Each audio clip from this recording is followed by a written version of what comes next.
एका गावाच्या टोकाला मातीच्या भिंतींचं कौलारू छप्पर असलेलं एक जुनं घर होतं. घर अगदी साधं होतं, पण त्या घरात एका बापाचं संपूर्ण जग सामावलेलं होतं. त्या घरात रामराव राहत होते.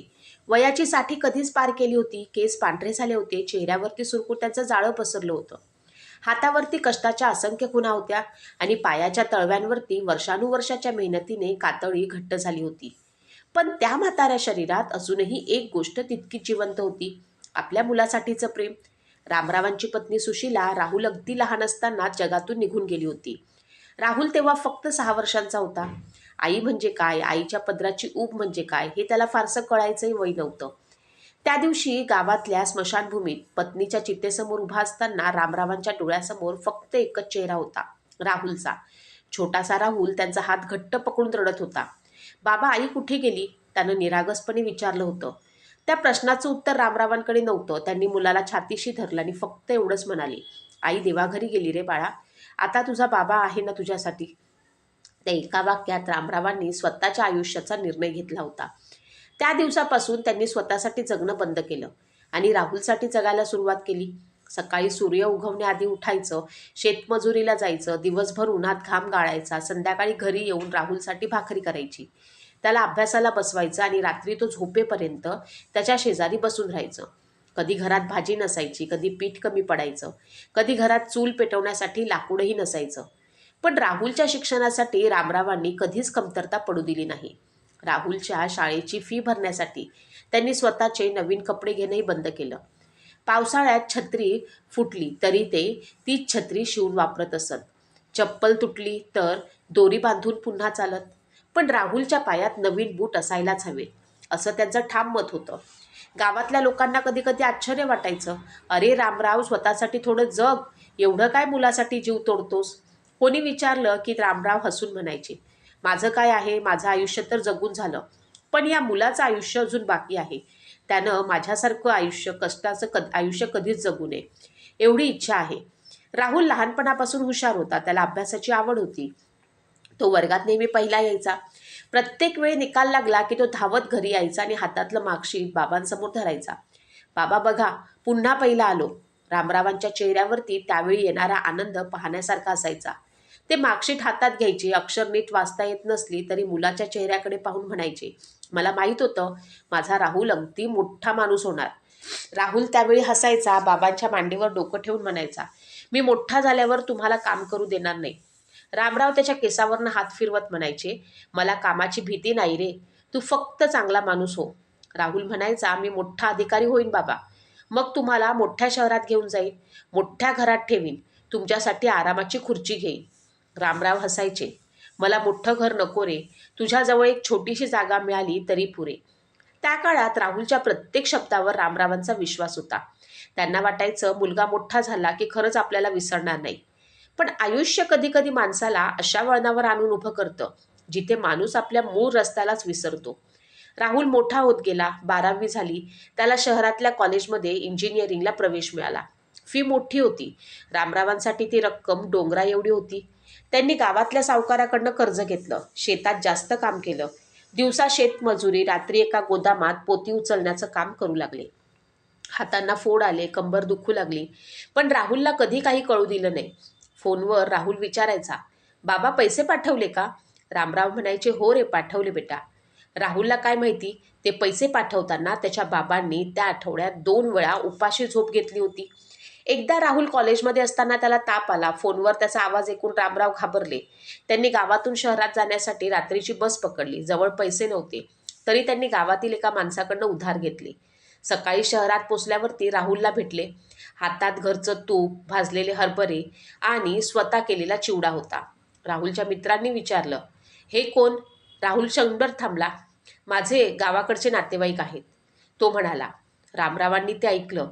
त्यांच्या चेहऱ्यावर क्षणभर वेदना उमटली, पण मुलासमोर त्यांनी काहीच दाखवलं नाही. त्यांनी राहुलच्या कपाळावर हात ठेवला आणि म्हणाले, ताप कमी झालाय रे. राहुलने मान हलवली. त्या दिवशी रामराव परत गावाकडे आले. बसच्या खिडकीतून बाहेर पाहताना त्यांच्या डोळ्यात पाणी होते. पण ते स्वतःशीच म्हणाले, माझा मुलगा मोठ्या शहरात शिकतोय. लोकांसमोर मला ओळखायला त्याला कदाचित संकोच वाटत असेल. काही हरकत नाही, एक दिवस त्याला कळेल. इंजिनिअरिंग पूर्ण झालं. राहुलला एका मोठ्या कंपनीमध्ये नोकरी मिळाली. पगार मोठा होता, शहरात चांगलं घर घेतलं, कपडे बदलले, बोलण्याची भाषा बदलली, मित्र बदलले. त्याच्या आयुष्यातील जग बदलत गेलं. फक्त गावातला एक म्हातारा बाप बदलला नाही. तो अजूनही त्याच घरात बसून मुलाच्या फोनची वाट पाहत होता. सुरुवातीला राहुल आठवड्यातून फोन करायचा, मग महिन्यातून एकदा, नंतर 2 महिने फोन यायचा नाही. रामराव स्वतः फोन करायचे. बाळा, वेळ मिळाला की फोन कर. राहुल म्हणायचा, हो बाबा, आता मीटिंगमध्ये आहे, नंतर करतो. तो नंतर कधी यायचाच नाही. एक दिवस रामरावांनी धाडस करून विचारलं, बाळा, कधी घरी येणार? राहुल म्हणाला, बाबा, खूप कामं आहेत, सुट्टी मिळाली की येईन. रामराव हसले. ठीक आहे रे, काम आधी, मी तर इथेच आहे. पण फोन ठेवला आणि त्यांच्या डोळ्यातलं पाणी थांबेना. घरात त्या दिवशी त्यांनी राहुलची जुनी शाळेची बॅग बाहेर काढली. तिच्यावर अजूनही त्याचं नाव लिहिलं होतं. बॅगला हात फिरवत ते म्हणाले, तू किती लवकर मोठा झालास रे, मला कळलंच नाही.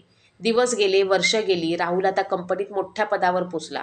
त्याच्या केबिनच्या बाहेर त्याचं नाव होतं, मोठ्या अक्षरांनी लिहिलेलं. लोक त्याला सर म्हणत. त्याच्या एका फोनवर अनेक कर्मचारी धावत येत. त्याच्याकडे गाडी होती, मोठं घर होतं, नोकर होते, AC ऑफिस होतं, परदेशी कंपन्यांची मीटिंग्स होत्या.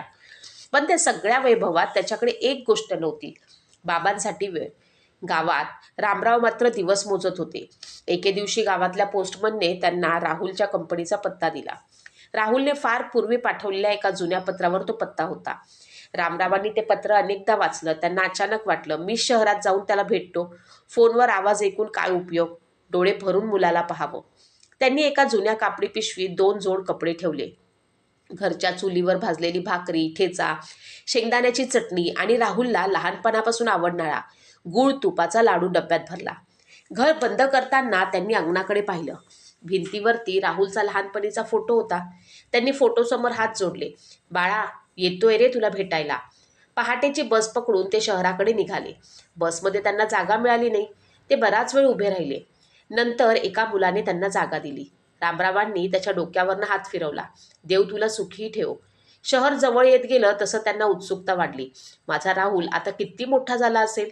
त्याच्या ऑफिसात जाऊन त्याला भेटल्यावरती तो मला मिठी मारेल का? की आधीच धावत येऊन म्हणेल, बाबा तुम्ही अचानक कसे आलात? त्यांच्या मनामध्ये राहुलच्या बालपणीच्या आठवणी फिरत होत्या. बसमधून उतरल्यावरती त्यांनी एका माणसाला राहुलच्या ऑफिसचा पत्ता दाखवला. बरंच चालावं लागलं. रस्त्यावर गाड्या वेगानं जात होत्या, मोठमोठ्या इमारती दिसत होत्या. शेवटी ते एका भव्य काचेच्या इमारतीसमोर पोचले. इमारतीच्या प्रवेशद्वारावरती सुरक्षा रक्षक उभे होते. रामरावांनी पिशवी खांद्यावर घेतली आणि आत जाण्याचा प्रयत्न केला. रक्षकाने त्यांना थांबवले. कुठे जायचे आहे? रामरावांनी हसून सांगितलं, माझा मुलगा राहुल इथे काम करतो, त्याला भेटायचं आहे. अपॉइंटमेंट आहे? रामराव गोंधळले. नाही रे बाबा, मी त्याचा बाप आहे. रक्षकाने त्यांच्याकडे संशयाने पाहिलं. सरांना भेटायचं असेल तर रिसेप्शनवर नाव नोंदवा. रामरावांनी मान हलवली. ते आत गेले. रिसेप्शनवर बसलेल्या मुलीनं विचारलं, कुणाला भेटायचं आहे? राहुलला. राहुल कोण? त्यांनी मुलाचं पूर्ण नाव सांगितलं. रिसेप्शनिस्टच्या चेहऱ्यावर आदर आला. ओ, ते आमचे जनरल मॅनेजर आहेत. रामरावांच्या डोळ्यात अभिमान चमकला. हो, माझा मुलगा आहे तो. ती म्हणाली, तुमची अपॉइंटमेंट आहे का? रामराव हसले. नाही, पण सांग ना, त्याचा बाबा आला आहे. रिसेप्शनिस्टने फोन केला. सर, बाहेर एक वृद्ध गृहस्थ आले आहेत. ते म्हणत आहेत की ते तुमचे वडील आहेत. काही क्षण शांतता होती. मग फोनच्या दुसऱ्या बाजूने राहुलचा थंड आवाज आला. त्यांना बाहेरच थांबायला सांग. रिसेप्शनिस्टने फोन ठेवला. तिने रामरावांकडे पाहिलं. सर मीटिंगमध्ये आहेत, थोडं थांबा. रामराव आनंदाने म्हणाले, हो हो, कितीही वेळ थांबतो. ते बाहेर एका बाकावर बसले. पिशवी मांडीवर ठेवली. मनात विचार आला, माझा राहुल मला आत बोलावेल तेव्हा मी त्याला आधी लाडू देईल. मग सांगेन, गावात तुझ्या नावाचं आंब्याचं झाड अजूनही फळं देतंय. बराच वेळ गेला. सूर्य डोक्यावर आला. रामरावांनी घड्याळ पाहिलं. त्यांच्याकडे पाणी संपलं होतं, पण ते उठले नाहीत. त्यांना खात्री होती की राहुल येईल. काही वेळानं मोठ्या काचेच्या दरवाजातून राहुल बाहेर आला. महागडा सूट, चमकदार बूट, हातात महागडं घड्याळ आणि चेहऱ्यावरती अधिकाराचा भाव. रामरावांनी त्याला पाहिलं आणि त्यांच्या चेहऱ्यावरती बालकासारखा आनंद उमटला. ते लगेच उठले. राहुल, त्यांनी हाक मारली. राहुल थांबला. त्याची नजर बाबांवर पडली. काही क्षण दोघे एकमेकांकडे पाहत राहिले. रामरावांच्या डोळ्यात आनंदाचे अश्रू होते. कसा आहेस रे बाळा? राहुलने आजूबाजूला पाहिलं. काही कर्मचारी त्याच्याकडे पाहत होते. राहुलला अचानक लाज वाटली. त्याला बाबांचे जुने कपडे, धुळीने माखलेले पाय, खांद्यावरची कापडी पिशवी आणि चेहऱ्यावरच्या साधेपणाची रेषा दिसली. त्याने आवाज कमी ठेवून विचारलं, तुम्ही इथे का आलात? रामराव हसले. तुला भेटायला आलो रे. मी खूप व्यस्त आहे. हो बाळा, माहीत आहे. फक्त 2 मिनिटं. बाबा, तुम्ही आधी का कळवलं नाही? फोन केला असता तर तू म्हणाला असतास ना की वेळ नाही, म्हणून म्हटलं अचानक येऊन तुला भेटावं. राहुलने ओठ घट्ट मिटले. एक कर्मचारी जवळून जात होता. राहुल म्हणाला, हे माझे गावाकडचे ओळखीचे आहेत. रामरावांना त्या शब्दांची जणू कुणीतरी छातीत वार केला. ओळखीचे? त्यांनी हळू आवाजात विचारलं. राहुलने नजर चुकवली. बाबा, तुम्ही गावाकडे परत जा, मला खरंच काम आहे. रामरावांनी पिशवी उघडली. तुझ्यासाठी लाडू आणले. तुझ्या आईच्या हातच्या चवीसारखे बनवायचा प्रयत्न केला. राहुलने हात पुढे केला नाही. मला हे नको आहे. रामरावांच्या हातातला डब्बा थरथरला. तुला आवडायचे ना? राहुल चिडून म्हणाला, बाबा, मी आता लहान मुलगा नाही. त्या एका वाक्याने रामराव शांत झाले. त्यांनी डब्बा पुन्हा पिशवीत ठेवला. हो, मोठा झालास. त्यांच्या आवाजात आता काहीच उरलं नव्हतं. ना राग ना तक्रार, फक्त एक खोल पोकळी. ते काही क्षण मुलाकडे पाहत राहिले. मग हळूच म्हणाले, तुझा चेहरा पाहिला, आता परत जातो. राहुलने काहीच उत्तर दिलं नाही. रामराव मागे वळले. 2 पावलं चालले आणि पुन्हा थांबले. त्यांनी मागे वळून पाहिलं. राहुल अजून तिथेच उभा होता. रामरावांना वाटलं कदाचित तो म्हणेल, बाबा थांबा. पण तसं झालं नाही. त्यांनी डोळे पुसले आणि निघून गेले. शहरातल्या त्या मोठ्या रस्त्यावर एक म्हातारा बाप अनवाणी पायानं चालत होता. ज्याच्या खांद्यावरची पिशवी जड नव्हती, पण त्याच्या मनावरचं ओझं मात्र आयुष्यभराचं होतं. काही अंतरावर त्यांना पायाला चटका बसला. रस्त्याच्या कडेला बसून त्यांनी चप्पल शोधली, पण त्यांच्या जुन्या चपलेचा पट्टा तुटला होता. त्यांनी ती हातात घेतली आणि अनवाणी चालू लागले. त्यांच्या मनामध्ये एकच विचार होता, मी ज्याच्यासाठी आयुष्यभर पाय झिजवले, आज माझे पाय त्याच्या दारापर्यंत पोहोचूनही त्याच्यापर्यंत पोहोचू शकले नाहीत. त्या रात्री राहुल ऑफिसमधून घरी आला. घरात शांतता होती. त्याच्या टेबलवर फाईलचा ढीग होता. त्यानं कोट काढला, खुर्चीत बसला. अचानक त्याच्या नजरेस टेबलाच्या कोपऱ्यावरती एक छोटा कागद दिसला. रिसेप्शनिस्टने ठेवलेला होता. त्यावरती लिहिलं होतं, रामराव आले होते, त्यांनी हे पत्र तुमच्यासाठी दिलं आहे. राहुलने पत्र उघडलं. अक्षरं थोडी वाकडी होती. प्रिय राहुल, आज तुला भेटून खूप आनंद झाला. तू मला ओळखलं नाहीस तरी मला तुझ्यावर राग नाही. मी तुला दोष देत नाही. तू मोठा झालास, मोठ्या लोकांमध्ये राहतोस. तुझ्या जगात माझ्यासारखं म्हाताऱ्या माणसाला कदाचित जागा नसेल.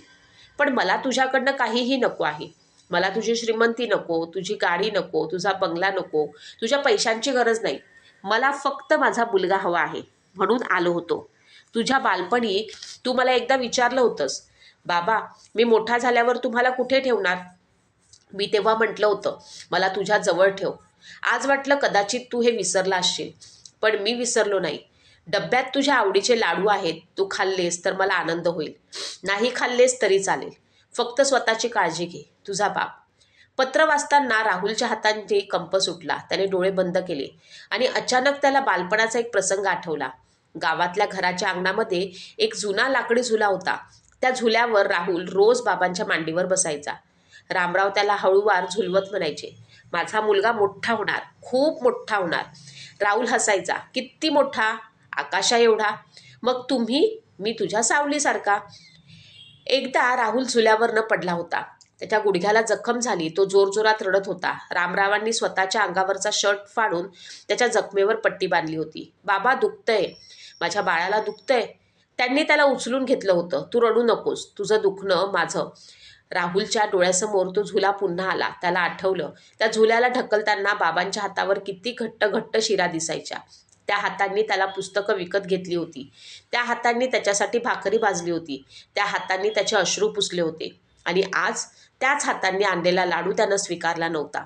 राहुल उठला. टेबलावर ठेवलेल्या डब्याकडे पाहिलं. त्याने डब्बा उघडला. आत 2 लाडू होते. एक लाडू त्याने हातात घेतला. डोळ्यातून अश्रू वाहू लागले. त्यानं लाडू तोंडात ठेवला. पण चव अगदी साधी होती. पण त्या चवीत त्याला संपूर्ण बालपण जाणवलं. आईच्या मृत्यूनंतर बाबांनी केलेली पहिली भाकर, शाळेच्या पहिल्या दिवशी बाबांनी हात धरून नेलेलं, परीक्षेच्या आधी रात्री जागून त्याच्यासाठी केलेला चहा, कॉलेजला जाताना बाबांनी दिलेली शेवटची मिठी, सगळे एका क्षणात परत आलं. राहुलने लगेच फोन काढला. बाबांचा नंबर लावला. फोन वाजत राहिला. कुणी उचलला नाही. त्याने पुन्हा फोन केला. पुन्हा नाही. बाबा फोन का उचलत नाही? त्यानं स्वतःशीच म्हटलं. त्याने गावातल्या शेजाऱ्याला फोन केला. काका, बाबा घरी पोचले का? समोरून काही क्षण शांतता होती. मग आवाज आला, राहुल, तुझा बाबा घरी आला होता. पण काय? तो खूप शांत होता. तुझ्याबद्दल काही वाईट बोलला नाही. फक्त म्हणाला, माझा मुलगा खूप मोठा झालाय, त्याचं आयुष्य सुखाचं असू दे. राहुलच्या छातीत धडधड वाढली. ते आता कुठे आहेत? घरी असतील.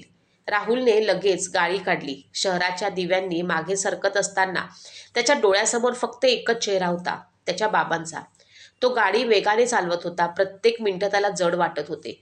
वाटेत त्याला बाबांनी लहानपणी सांगितलेलं एक वाक्य आठवलं. बाळा, रस्ता कितीही लांब असला तरी घरी परतायला उशीर करू नकोस. आज तोच रस्ता त्याला घरी घेऊन जात होता. पण मनात एक भयानक भीती होती. कुठे उशीर तर झाला नाही ना? पहाटेच्या सुमारेस तो गावात पोचला. गाडी घरासमोर थांबली. त्यानं दार उघडलं. घरात अंधार होता. बाबा, त्यानं आवाज दिला. उत्तर आलं नाही. त्याने पुन्हा हाक मारली. बाबा, मी आलोय. शांतता. घराच्या एका कोपऱ्यात त्याला जुना झुला दिसला. तो हळूवार हलत होता. जणू कुणीतरी नुकतंच त्यावरती बसून उठलं होतं. राहुलच्या अंगावर काटा आला. त्यानं पुढे जाऊन बाबांची खोली उघडली. रामराव पलंगावर शांत झोपल्यासारखे पडले होते. चेहऱ्यावर विलक्षण समाधान होतं. त्यांच्या छातीची हालचाल नव्हती. राहुलने थरथरत्या हाताने बाबांच्या खांद्याला हात लावला. बाबा, उठा ना. काहीच हालचाल नाही. बाबा, मी आलोय रे. तुझा राहुल आलोय. तो जोरात रडू लागला. बाबा, एकदा डोळे उघड. मला ओरड. मला सांग की मी चुकीचा होतो. पण एकदा बोल ना. त्याने बाबांचा हात हातात घेतला. तो हात थंड झाला होता. तोच हात त्यानं त्याच्या लहानपणी चालायला शिकवलं होतं. तोच हात ज्यानं त्याला पडल्यावरती उचललं होतं. आज तोच हात कायमचा शांत झाला होता. राहुलने बाबांच्या छातीवर डोकं ठेवलं. बाबा, मला माफ करा. घराच्या भिंतींनी त्याचा आवाज ऐकला, पण रामरावांनी नाही. राहुल जोर जोरात रडत होता. गावातील लोक जमा झाले. कुणीही त्याला दोष दिला नाही, कारण त्याच्यापेक्षा मोठी शिक्षा त्याला मिळाली होती, पश्चातापाची. काही वेळानं शेजारचे काका राहुल जवळ आले. त्यांनी त्याच्या हातात एक जुना कागद दिला. हे तुझ्या बाबांनी मला काल दिलं होतं. म्हणाले होते, जर राहुल आला तर त्याला दे. राहुलने कागद उघडला. त्यात काही ओळी होत्या. बाळा, जर हे पत्र तुझ्या हातात असेल तर कदाचित मी तुझ्या जवळ नसेल. मला माहीत नाही तुला माझी आठवण येईल की नाही, पण मला तुझी आठवण रोज येते. माझ्या घरात तुझ्या आठवणी, बालपणीच्या वस्तू अजून आहेत. तुझी पहिली पाटी, तुझी शाळेची बॅग, तुझ्या जुन्या चपला आणि तो झुला. मी रोज त्याच्याकडे पाहतो. कधी कधी मला वाटतं की तो दारातून धावत येशील आणि म्हणशील, बाबा, मला झुल्यावर बसव. पण दार उघडत नाही तरी मी वाट पाहत असतो. कारण बापाचं मन ना, ते शेवटच्या श्वासापर्यंत मुलाची वाट पाहतं. मी तुला काही मागितलं नाही आणि आजही मागत नाही. फक्त एवढं लक्षात ठेव, माणूस कितीही मोठा झाला तरी त्याला मोठं करणाऱ्या हातांना कधीच लहान समजू नकोस. तुझ्या पायात आज महागडे बूट आहेत, पण त्या बुटापर्यंत पोचण्यासाठी तुझ्या बाबांचे पाय आयुष्यभर अनवाणी चालले होते. माझ्यावर राग करू नकोस. मी तुला आधी सांगितलं नाही, बापाला मुलाकडनं हक्काचं मागणं जमत नाही. त्याला फक्त प्रेम करता येतं. तू सुखी राहा, तुझा बाबा. पत्र राहुलच्या हातातून खाली पडलं. तो जमिनीवर बसला. बाबा, तुम्ही मला का नाही थांबवलत? का नाही ओरडलात? का नाही म्हणालात की माझा हात धर? पण आता उत्तर देण्यासाठी कोणीच नव्हतं. अंत्यसंस्काराची वेळ आली. राहुलने स्वतः बाबांच्या पार्थिवाला खांदा दिला. गावाच्या रस्त्यावर जाताना त्याला प्रत्येक पाऊल जड वाटत होतं. लोक म्हणत होते, रामराव फार चांगला माणूस होता. कुणी म्हणत होतं, त्यानं मुलासाठी आयुष्य घालवलं. राहुलला प्रत्येक शब्द बाणासारखा लागत होता. स्मशानभूमीत चिता पेटली. आगीच्या ज्वाळा उंच उठत होत्या. राहुल काही अंतरावर उभा राहून त्या ज्वाळांकडे पाहत होता. त्याला वाटलं, या आगीत माझे बाबा नाहीत जळत, माझं बालपण जळतंय. माझ्या आयुष्यातला तो एकमेव माणूस जळतोय ज्यानं माझ्याकडनं कधीच काही मागितलं नाही. त्याने डोळे मिटले. त्याच्या मनामध्ये बाबांचा आवाज आला, माझा राहुल मोठा माणूस होणार. राहुलच्या डोळ्यातून अश्रू वाहू लागले. बाबा, मी मोठा माणूस झालो, पण चांगला माणूस होऊ शकलो नाही. काही दिवसांनी राहुल शहरात परतला. त्याचं मोठं घर पूर्वीसारखंच होतं. ऑफिस पूर्वीसारखंच होतं. लोक त्याला अजूनही सर म्हणत होते, पण त्याच्या मनात सगळं बदललं होतं. त्याने ऑफिसमध्ये आपल्या केबिनमधून महागडी खुर्ची काढून टाकली आणि त्याऐवजी एक साधी लाकडी खुर्ची ठेवली. लोकांना आश्चर्य वाटलं. कोणी विचारलं, सर, हे काय? राहुल म्हणाला, ही माझ्या बाबांसाठी आहे. मग त्याने ऑफिसच्या एका भिंतीवर आपल्या बाबांचा फोटो लावला. फोटो खाली फक्त एक वाक्य लिहिलं, ज्यांच्या पायावर माझं आयुष्य उभं आहे. त्या दिवसापासून राहुलने एक निर्णय घेतला. गावातल्या जुन्या घराची दुरुस्ती केली. अंगणातला झुला जसा होता तसाच ठेवला. घर बंद न करता त्यानं गावातील गरीब मुलांसाठी अभ्यासिका सुरू केली.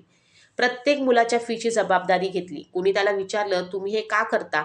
तो फक्त म्हणायचा, एका बापानं आपल्या मुलासाठी जे केलं त्याची परतफेड पैशाने होऊ शकत नाही, पण दुसऱ्या एखाद्या मुलाच्या आयुष्यात त्याच्या आईबापांना अभिमान वाटेल एवढं तरी करता येईल. एके दिवशी तो त्या जुन्या झुल्यावरती बसला. डोळे मिटले. वाऱ्याची हलकी झुळूक आली. झुला हळूवार हलला. राहुलने डोळे उघडले. त्याला क्षणभर असं वाटलं की बाबा त्याच्या मागे आहेत. तो हळू आवाजात म्हणाला, बाबा मी आलोय. त्याच्या डोळ्यातून अश्रू आले. यावेळी उशीर झाला, पण आलोय. वारा पुन्हा वाहिला, झुला पुन्हा हलला. राहुलने हात पुढे केला आणि त्या झुल्याला स्पर्श केला. त्याच्या मनात एकच गोष्ट उमटली, बापाचं प्रेम हे जगातलं कदाचित सर्वात शांत प्रेम असतं. ते आपल्याकडून काहीच मागत नाही. ते आपल्याला उचलून घेतं, चालायला शिकवतं, पडल्यावरती सावरतं, भुकेले राहून आपल्याला खाऊ घालतं, स्वतःची स्वप्न बाजूला ठेवून आपली स्वप्न पूर्ण करतं. आणि आपण मोठं झाल्यावरती कधी कधी त्या हातांकडे पाहायलाही वेळ काढत नाही. राहुलला आता प्रत्येक वृद्ध माणसात त्याचे बाबा दिसत होते. रस्त्यावर एखादा म्हातारा माणूस अनवाणी चालताना दिसला की तो गाडी थांबवायचा. एखादा वृद्ध आपल्या मुलाची वाट पाहताना दिसला की त्याच्याशी बोलायचा. कारण त्याला आता एक गोष्ट समजली होती, पैसा कमवायला आयुष्य पुरतं, पण एखाद्या माणसाला गमवायला, त्याला परत मिळवायला संपूर्ण आयुष्य अपुरं पडतं. अनेक वर्षांनी राहुल एकदा आपल्या ऑफिसच्या मोठ्या सभागृहात कर्मचाऱ्यांसमोर उभा होता. त्यानं भाषण सुरू करण्याआधी खिशातून बाबांचं एक जुनं पत्र बाहेर काढलं. तो म्हणाला, आज मी तुम्हाला यशाबद्दल बोलणार नाही, कारण यश मिळाल्यानंतर माणूस हरू शकतो. मी हे स्वतः अनुभवलं आहे. मी मोठ्या पदावर पोचलो, भरपूर पैसा कमावला, लोकांनी मला मान दिला, पण ज्याने मला त्या पदापर्यंत पोचवलं त्याला मात्र मी माझ्या आयुष्यातून दूर केलं. माझ्या बाबांनी मला कधीही सांगितलं नाही की मी त्यांच्यासाठी काय करावं. त्यांनी फक्त माझ्यासाठी केलं आणि मी त्यांना भेटायला आलेल्या दिवशी त्यांच्याकडे पाहून लाजलो. आज माझ्याकडे सगळं आहे, पण बाबा नाहीत. सभागृहात शांतता पसरली. राहुल पुढे म्हणाला, तुमच्या आईवडिलांना वेळ द्या. त्यांना महागड्या भेटवस्तू नको असतात. त्यांना तुमचा आवाज ऐकायचा असतो. त्यांना तुमचं कसे आहात एवढं विचारणं पुरेसं असतं. त्यांना तुमच्या पैशापेक्षा तुमची उपस्थिती महत्त्वाची असते. आणि लक्षात ठेवा, आई वडील कायमचे नसतात. एक दिवस तुम्ही त्यांना फोन करायला जाल आणि फोन उचलणारा कुणीच नसेल. एक दिवस तुम्ही घरी जाण्याचा विचार कराल आणि घराचं दार उघडणारं कुणीच नसेल. म्हणून वेळ असताना जा, त्यांना भेटा, त्यांच्या पायाशी बसा, त्यांचा हात हातात घ्या. कारण जगात कितीही लोक तुमच्यावरती प्रेम करत असले तरी आईबापाचं प्रेम पुन्हा मिळत नाही. राहुल बोलता बोलता थांबला. त्यानं डोळे पुसले. सभागृहात बसलेल्या अनेकांच्या डोळ्यात पाणी आलं होतं. त्यानं शेवटी बाबांचं पत्र छातीशी धरलं आणि म्हणाला, माझ्या बाबांनी मला शेवटी लिहिलं होतं, बापाचं मन शेवटच्या श्वासापर्यंत मुलाची वाट पाहतं. त्या वाक्याचा अर्थ मला ते गेल्यावरती कळला. तुम्हाला तो अर्थ माझ्यासारखा उशिरा कळू नये एवढीच इच्छा. त्या दिवसानंतर राहुलने आपल्या आयुष्यात एक नियम केला. दररोज रात्री तो कोणत्याही कामापेक्षा आधी आईवडिलांना फोन करणाऱ्या लोकांची यादी बनवायचा आणि आपल्या संस्थेतील वृद्ध कर्मचाऱ्यांना भेटायचा. काही वर्षांनी त्याने आपल्या बाबांच्या नावाने एक वृद्धाश्रम सुरू केला. त्या वृद्धाश्रमाच्या प्रवेशद्वारावरती त्याने एक मोठा फलक लावला, रामरावांची माया. त्या ठिकाणी वृद्धांना सन्मानानं जगायला जागा होती. पण राहुलला माहीत होतं की तो कितीही वृद्धांचा आसरा देत असला तरी आपल्या बाबांना परत आणू शकत नाही. एकदा वृद्धाश्रमात एक वृद्ध बाबा आपल्या मुलाची वाट पाहत होते. ते दरवाजाकडे पाहत म्हणाले, माझा मुलगा येईल. राहुल त्यांच्या जवळ बसला. काका नक्की येईल. त्या वृद्धाने त्याचा हात धरला. तुला माहीत आहे का, बाप मुलाची कितीही वाट पाहू शकतो. राहुलच्या डोळ्यात पाणी आलं. तो हळूच आवाजात म्हणाला, हो काका, आता मला माहीत आहे. कधीपर्यंत, वृद्धानं विचारलं. राहुलने आकाशाकडे पाहिलं, शेवटच्या श्वासापर्यंत.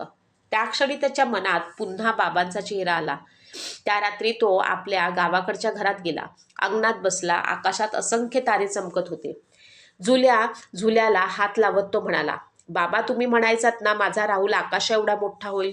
मी आकाशा एवढा मोठा झालो नाही बाबा, पण तुमच्या प्रेमाची किंमत समजली.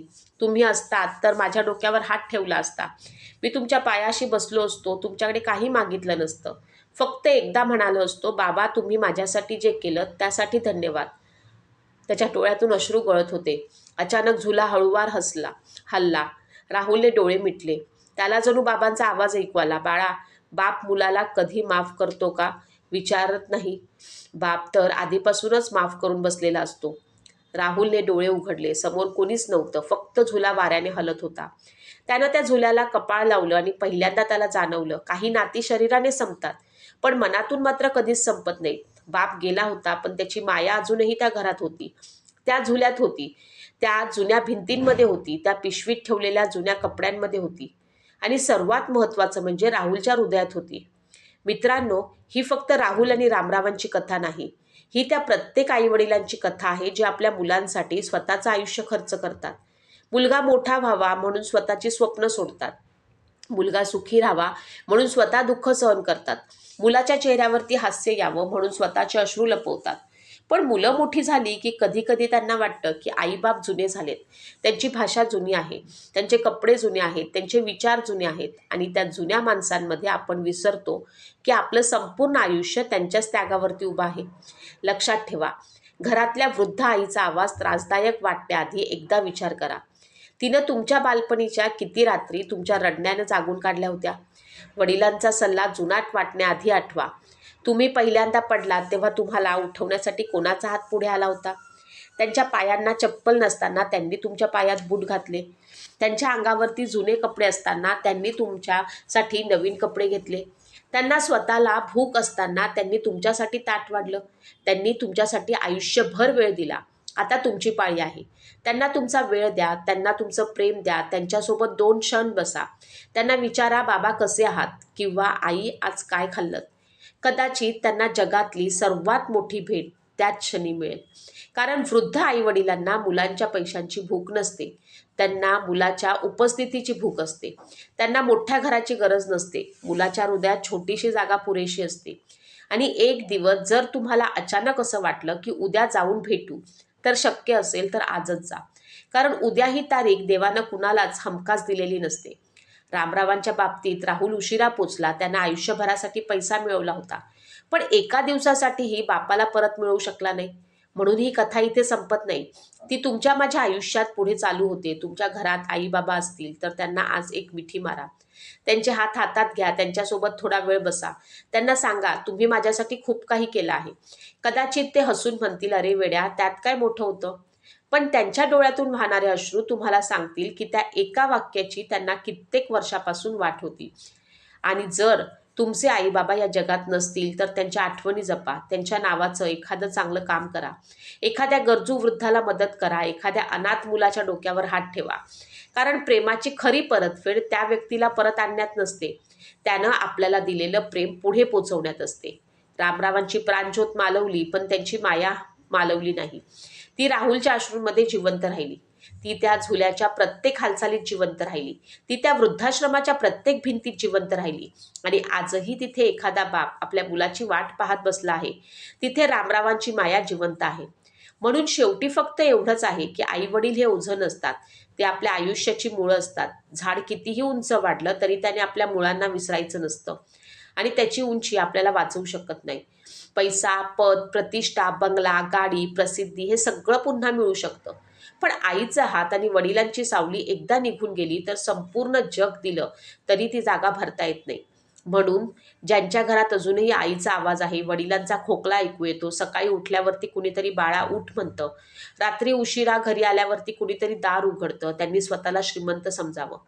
कारण जगातली सर्वात मोठी संपत्ती बँक खात्यात नसते, ती घरातल्या त्या 2 माणसांच्या रूपात असते, ज्यांनी आपल्याला या जगात आणलं आणि आपल्यासाठी स्वतःचं आयुष्य खर्च केलं.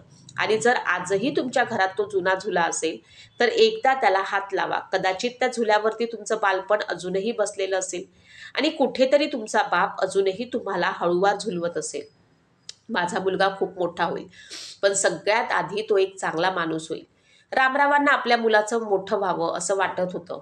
राहुल मोठा झाला, पण त्याला आपल्या बापाची किंमत कळायला थोडा उशीर झाला. त्या उशिराची किंमत त्यानं संपूर्ण आयुष्यभर अश्रूंनी चुकवली. तुमच्याकडे अजूनही वेळ असेल तर कृपया हा उशीर होऊ देऊ नका. आजच आपल्या आईबाबांना फोन करा आणि शक्य असेल तर त्यांच्या जवळ जाऊन बसा. कारण कधी कधी एका मुलाच्या बाबा मी आलोय या 4 शब्दांसाठी एक बाप संपूर्ण आयुष्य वाट पाहत असतो. फक्त एवढं लक्षात ठेवा, बापाच्या पायांवरच्या भेगा दिसायला वेळ लागतो, पण त्या भेगांमध्ये आपल्या भविष्याची वाहिलेली संपूर्ण आयुष्य दडलेलं असतं. त्या हातावरच्या सुरकुत्या फक्त वयाच्या नसतात, त्या आपल्या स्वप्नांना आकार देताना झिजलेल्या वर्षांच्या असतात. आणि त्या डोळ्यातील ओल फक्त अश्रू नसतात, ती आपल्या मुलासाठी आयुष्यभर जपलेली माया असते. म्हणूनच बाप जिवंत असताना त्याला मिठी मारा. कारण बाप गेल्यानंतर त्याच्या फोटोला मिठी मारताना मनात फक्त एकच प्रश्न राहतो, बाबा तुम्ही थोडं अजून थांबला असतात तर.